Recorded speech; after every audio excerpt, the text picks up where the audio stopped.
Halo semuanya, perkenalkan nama saya Sena Pairus. Saya dari program studi akuntansi. Pada kesempatan ini saya akan mempresentasikan hasil laporan magang yang saya lakukan di PT Bank Tabungan Negara Persero Tbk Kantor Cabang Bandung. Judul laporan magang saya adalah Pengendalian Internal dalam Pengelolaan Dokumen Kredit KPR di BTN KC Bandung. Selama kurang lebih 4 bulan saya mengikuti kegiatan magang, saya ditempatkan di bagian yang berkaitan dengan dokumen kredit pemilikan rumah atau KPR. Dan dari situ saya mengamati bagaimana proses pengelolaan dokumen dilakukan serta sistem pengendalian internal yang diterapkan di sana. Lanjut ke slide berikutnya. Di sini saya tampilkan profil singkat dari BTN. Bank Tabungan Negara atau BTN ini adalah salah satu bank milik negara atau BUMN yang memang dikenal sebagai spesialis dalam pembiayaan kredit pemilikan rumah atau KPR. Jadi, fokus utama mereka memang di sektor perumahan. BTN punya jaringan yang cukup luas dengan total 737 kantor, ditambah jaringan bank syariah, serta ribuan mesin ATM dan CRM yang tersebar di berbagai wilayah Indonesia. Jadi akses layanan ke masyarakat itu sangat luas. Untuk kepemilikan sahamnya, mayoritas masih dimiliki oleh pemerintah melalui Danantara, jadi statusnya tetap sebagai BUMN. Nah, kalau dilihat dari sejarahnya, BTN ini ternyata sudah berdiri sejak 16 Oktober 1897. Awalnya bernama Pospar Bank. Waktu masa penjajahan Jepang, namanya berubah jadi Tyokin Kyoku, tapi sempat berhenti beroperasi. Setelah Indonesia merdeka, BTN berubah fungsi menjadi kantor tabungan pos dan kemudian pada tahun 1963 resmi jadi Bank Tabungan Negara. BTN juga sempat bergabung dengan BNI antara tahun 1965 sampai 1968. Tapi akhirnya dipisahkan lagi lewat Undang-Undang Nomor 20 Tahun 1968 dan sejak saat itu berdiri sendiri sebagai BTN seperti yang kita kenal sekarang. Nah, masuk ke bagian peran BTN dalam penyaluran KPR, sejak tahun 1974, BTN secara resmi ditunjuk oleh pemerintah sebagai penyalur kredit pemilikan rumah atau KPR yang memang jadi fokus utama mereka sampai sekarang. Lalu tahun 1976, BTN menyalurkan KPR pertamanya kepada pegawai Kanwil Agraria di Jawa Tengah. Dan sejak saat itu, BTN mulai aktif menyalurkan KPR ke berbagai lapisan masyarakat. BTN juga aktif bekerja sama dengan berbagai pengembang, salah satunya seperti PT Tanah Mas untuk mendukung program penyediaan rumah. Peran BTN dalam pembiayaan perumahan ini terus berkembang dan tumbuh secara nasional sehingga sampai sekarang dikenal sebagai bank utama untuk KPR di Indonesia. Selanjutnya, di slide ini saya jelaskan sedikit tentang transformasi yang dilakukan BTN dari waktu ke waktu. Di tahun 1986, BTN mulai melakukan kerjasama internasional, salah satunya dengan melakukan akad kredit dengan Bank Dunia. Lalu pada tahun 1989, BTN menerbitkan obligasi dan secara resmi bertransformasi menjadi bank umum, tidak hanya melayani tabungan. Masuk ke tahun 1994, BTN juga mendapat izin sebagai bank devisa, artinya bisa melakukan transaksi luar negeri. Kemudian di tahun 2002, BTN mulai mengikuti perkembangan teknologi dengan menerapkan sistem online real time. Jadi layanan perbankan bisa diakses lebih cepat dan efisien. Dan yang terakhir, BTN juga membentuk unit usaha syariah serta berhasil meraih sertifikat ISO yang menunjukkan komitmen BTN terhadap kualitas layanan dan manajemen yang baik. Selanjutnya, di slide ini saya bahas tentang inovasi dan digitalisasi yang sudah dilakukan BTN. Pada tahun 2009, BTN menjadi yang pertama di Indonesia yang melakukan sekuritisasi KPR. Ini adalah langkah besar dalam mendukung pendanaan sektor perumahan. Lalu di tahun 2014, BTN mulai masuk ke dunia digital dengan meluncurkan layanan perbankan digital yang mempermudah nasabah untuk akses layanan lewat aplikasi dan platform online. Kemudian pada tahun 2020, BTN mendapatkan penghargaan sebagai Bank KPR terbaik di Asia Tenggara yang menunjukkan kinerjanya diakui di tingkat regional. Masuk ke tahun 2025, BTN punya visi besar untuk menjadi mitra utama pemberdayaan finansial keluarga. Indonesia bukan cuma fokus ke KPR, tapi juga memperluas layanan keuangan yang mendukung keluarga. Dan yang terbaru, pada bulan Maret 2025, pemerintah menyerahkan mayoritas saham BTN ke Biro Klasifikasi Indonesia. Tujuannya adalah untuk memperkuat industri keuangan nasional dan memperluas peran BTN terutama dalam bidang perumahan dan layanan keuangan untuk keluarga. Nah, di slide ini saya menjelaskan tentang visi dan misi BTN. Untuk visinya, BTN ingin menjadi mitra utama dalam pemberdayaan finansial keluarga Indonesia. Jadi bukan cuma sebagai penyedia KPR, tapi juga hadir untuk membantu keluarga Indonesia lebih mandiri secara finansial. Lalu untuk misi BTN, yang pertama adalah menjadi mitra utama pemerintah dalam hal inklusi perumahan dan keuangan, supaya masyarakat makin mudah mendapatkan akses tempat tinggal dan layanan keuangan. Yang kedua, BTN ingin memberikan pengalaman terbaik ke nasabah, terutama lewat layanan digital yang terintegrasi dan modern. BTN juga punya misi untuk meningkatkan nilai bagi para pemegang saham dengan pertumbuhan laba yang berkelanjutan. Selanjutnya, BTN ingin menjadi tempat kerja yang baik dan terbuka untuk talenta-talenta terbaik di Indonesia. Dan yang terakhir, BTN juga berkomitmen untuk menerapkan tata kelola perusahaan yang baik, serta terus berinovasi demi kesejahteraan masyarakat dan kelestarian lingkungan. Ini adalah struktur organisasi di tempat saya magang, yaitu BTN KC Bandung.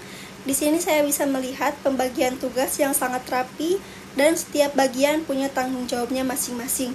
Saya sendiri banyak berinteraksi dengan bagian loan service dan consumer lending karena memang aktivitas saya banyak berkaitan dengan dokumen-dokumen kredit KPR seperti pengecekan berkas, arsip, dan penginputan data. Nah, untuk aktivitas magang, selama magang, salah satu kegiatan utama saya adalah melakukan registrasi dokumen pemberian kredit. Di proses ini, saya menginput data ke dalam sistem komputer berdasarkan dokumen fisik yang diterima dari bagian terkait. Dokumen-dokumen tersebut biasanya terdiri dari perjanjian kredit, sertifikat IMB, SKMHT, pengakuan utang, surat kuasa menjual, AJB, APHT, dan juga SHT. Selain itu, saya juga membantu proses ROYA, yaitu penghapusan hak tanggungan, kalau ada dokumen APHT atau SHT yang sudah lunas atau masa berlakunya sudah habis. Jadi, tugas saya di sini cukup penting untuk memastikan dokumen-dokumen kredit tersebut terregistrasi dengan benar dan sesuai data fisiknya. Selanjutnya, saya juga melakukan tugas scan entry dokumen. Di bagian ini, saya memindai dokumen fisik yang diterima, seperti AJB, SKMHT, IMB, APHT, perjanjian kredit, dan SHT. Setelah proses pemindaian selesai, file hasil scan tersebut kemudian diunggah ke sistem melalui website iDoc. Proses ini merupakan bagian dari digitalisasi dan pendataan dokumen kredit supaya seluruh berkas bisa tersimpan secara digital, lebih aman dan mudah diakses saat dibutuhkan. Kemudian, saya juga melakukan tugas mengisi kelengkapan map dokumen kredit. Langkah awalnya, saya harus mengisi data penting terlebih dahulu, seperti nama debitur, nomor nama developer, lokasi rumah, nomor blok, dan nama notaris. Setelah datanya lengkap, saya mencocokkan dokumen fisik yang ada, lalu menyusun dan memasukkannya ke dalam map sesuai dengan urutan informasi yang benar. Penyusunan ini penting supaya dokumen lebih terorganisir dan memudahkan saat proses pengecekan atau pencairan kembali oleh tim yang menangani KPR. Saya juga diberi tugas untuk membuat berita acara, yaitu dokumen resmi yang digunakan untuk mencatat proses serah terima dokumen penting, baik antar bagian internal di BTN maupun dengan pihak eksternal seperti notaris atau developer. Isi dari berita acara ini biasanya mencakup informasi seperti jenis dokumen, jumlah dokumen, tanggal serah terima, kemudian serta nama-nama pihak yang terlibat. Setelah dibuat, berita acara tersebut diarsipkan berdasarkan tanggal supaya mudah ditelusuri kembali kalau dibutuhkan sebagai bukti administrasi atau audit. Kemudian saya juga menjalankan tugas untuk mengelompokkan dan mengarsipkan dokumen berdasarkan informasi waktu, yaitu tanggal, bulan, dan tahun. Dokumen itu diterbitkan atau diproses. Pengelompokan ini dilakukan untuk dokumen fisik maupun data digital. Tujuannya supaya arsip jadi lebih rapi, teratur, dan mudah dicari kembali kalau sewaktu-waktu dibutuhkan. Selanjutnya, saya juga bertugas untuk mencocokkan dan menginput nomor debitur. Langkah awalnya, saya mengecek data debitur melalui sistem internal di BTN untuk memastikan nomor debitur yang tercantum sudah sesuai dengan dokumen yang ada. Setelah nomor ditemukan, saya menuliskannya secara manual di map dokumen fisik lalu juga dicatat ke dalam file Excel sebagai data cadangan. Pencatatan ini penting karena bisa mempermudah pelacakan dokumen kalau sewaktu-waktu sistem mengalami gangguan atau data di komputer tidak bisa diakses. Kemudian saya juga terlibat dalam proses pengelolaan sertifikat hak tanggungan atau SHT, khususnya setelah kredit dinyatakan lunas. Setelah SHT diterima dari kantor pertanahan, saya bertugas untuk mencetak dan mencocokkan isi sertifikat tersebut dengan data yang ada di sistem BTN untuk memastikan semuanya sesuai dan tidak ada kesalahan. Selain itu, saya juga menempelkan nomor sertifikat pada fisik dokumen sebagai bentuk identifikasi dan pengarsipan. Proses ini penting karena menjadi tahap akhir dari pengembalian jaminan kepada debitur secara resmi, sah, dan lengkap. Saya juga membantu dalam proses pemindahan data, permintaan, dan peminjaman dokumen dari sistem file Excel sebagai bentuk dokumentasi manual. Data yang saya catat ini biasanya berisi informasi penting seperti nomor dokumen, nama peminjam, serta tanggal peminjaman atau pengembalian. Tujuan dari pencatatan manual ini adalah sebagai backup, jadi kalau sewaktu-waktu sistem internal mengalami gangguan dan tetap bisa dilacak dan digunakan untuk pelaporan. Kemudian, dalam proses pencairan, saya bertugas untuk mengecek kelengkapan data debitur dan dokumen, terutama dokumen penting seperti IMB dan sertifikat. Kalau dokumen sudah lengkap dan sesuai, saya akan memindai berkas-berkas tersebut dan mengunggahnya ke sistem iDoc sebagai bagian dari proses digitalisasi. Selanjutnya, saya mengajukan pencairan dengan cara memilih kode perusahaan, mencentang nama debitur, serta mengisi nomor rekening tujuan pencairannya. Sebagai tahap akhir, saya membuat memo pencairan yang kemudian diajukan untuk mendapatkan persetujuan dari divisi terkait, sebelum dana dicairkan ke pihak debitur. Nah, kemudian, dalam proses pencairan, saya bertugas untuk mengecek kelengkapan data debitur dan dokumen, terutama dokumen penting seperti IMB dan sertifikat. Kalau dokumen sudah lengkap dan sesuai, saya akan memindai berkas-berkas tersebut dan mengunggahnya ke sistem iDoc sebagai bagian dari proses digitalisasi. Saya juga bertugas untuk memeriksa kelengkapan dosir debitur, yaitu kumpulan dokumen yang berisi data pribadi debitur seperti KTP, kartu keluarga, asuransi kesehatan, surat kontak kerja, dan dokumen pendukung lainnya. Pemeriksaan ini penting dilakukan untuk memastikan bahwa seluruh dokumen yang dibutuhkan sudah lengkap dan sesuai dengan persyaratan administrasi yang berlaku. Kalau ada dokumen yang kurang atau belum sesuai, biasanya akan dikembalikan untuk dilengkapi dulu supaya proses selanjutnya bisa berjalan lancar. Nah, dari seluruh aktivitas yang saya lakukan selama magang, dapat digambarkan bahwa proses kerja yang saya jalani memiliki alur yang cukup terstruktur. Alurnya seperti ini.